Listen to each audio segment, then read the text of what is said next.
नमस्कार दोस्तों। बांग्लादेश में फ़िलहाल जो चल रहा है उसे देखकर लगता है कि वहाँ रूल्स ऑफ लॉ का सिर्फ मजाक बनाया जा रहा है। अभी हम दीपू चंद्र दास के खिलाफ इंसाफ मांग ही रहे थे कि एक और खबर सामने आई, एक और हिंदू मैन को टारगेट किया गया है। आज हम बात करेंगे राजबरी डिस्ट्रिक्ट में अमृत मंडल की मौत की और ये समझेंगे कि क्यों तारिक रहमान का रिटर्न बांग्लादेश के लिए एक फुल सर्कल है।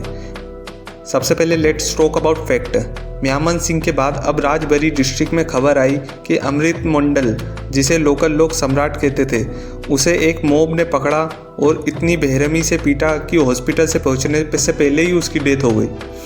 अब पुलिस का लॉजिक देखिए। पुलिस कह रही है कि ये कम्युनल नहीं है बल्कि ये एक्सटॉर्शन वसूली का केस है। पुलिस का क्लेम है कि अमृत क्रिमिनल एक्टिविटीज़ में इन्वॉल्व था, लेकिन मेरा सवाल ये है कि क्या किसी क्रिमिनल को सड़क पर मॉब लिंचिंग कर शिकार बनाया सही है?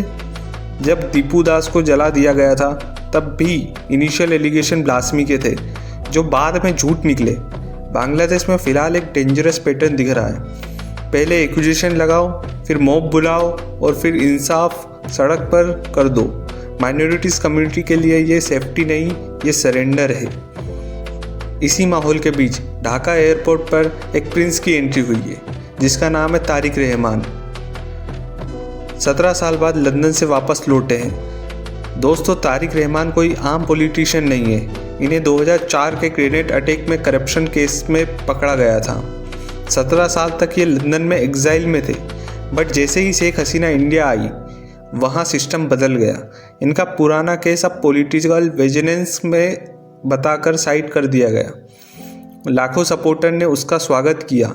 इनका वापस आना ये दिखाता है कि बांग्लादेश में पावर शिफ्ट कंप्लीट हो चुका है। फरवरी 2026 में इलेक्शन होने वाले हैं और अब बीएनपी बिना किसी अपोजिशन के फ्रंट रनर है। इंडिया के लिए ये रेड अलर्ट है क्योंकि बीएनपी जमानत अलायंस हमेशा से एंटी इंडिया रही है। अब लॉजिक लगाएं, एक तरफ माइनॉरिटी सेफ नहीं है, अमृत मंडल और दीपू चंद्र दास, और दूसरी तरफ वही लीडर वापस आ रहा है जिसने 2001 से 2006 के बीच इंडिया के नॉर्थ ईस्ट मतलब 7 सिस्टर में मिलिटेंट ग्रुप को सपोर्ट किया था।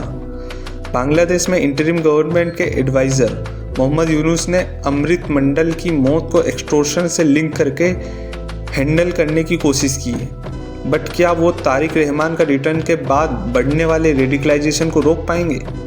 तारिक रहमान ने आते ही कहा उन्हें इंडिपेंडेंस चाहिए। किससे इंडिपेंडेंस चाहिए? इनडायरेक्टली वो इंडिया की तरफ इशारा कर रहे थे। तो कंक्लूजन क्या है? बांग्लादेश फिलहाल एक फायर फ्लाइट मोड पर है, बट आग बुझाने की जगह उसमें तेल डाला जा रहा है। तारिक रहमान का आना और माइनॉरिटीज़ का लगातार लिंचिंग होना, ये दोनों इंसिडेंट लिंक है। ये दिखाते हैं कि अब वहाँ रेडिकलिज्म को पॉलिटिकल सपोर्ट मिल रहा है। इंडिया के लिए सिर्फ ह्यूमन राइट का इशू नहीं है, ये हमारी नेशनल सिक्योरिटी का भी इशू है।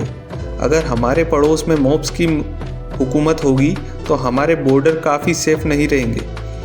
हमें अब डीप सर्विलेंस और डिप्लोमेटिक प्रेशर दोनों बढ़ाना होगा। आपको क्या लगता है, क्या तारिक रहमान का रिटर्न बांग्लादेश में स्टेबिलिटी लाएगा या आग पूरे सब कॉन्टिनेंट में फैलने वाली है? पढ़ते रहिए, सीखते रहिए। जय हिंद, जय Bharat, and don't forget to subscribe.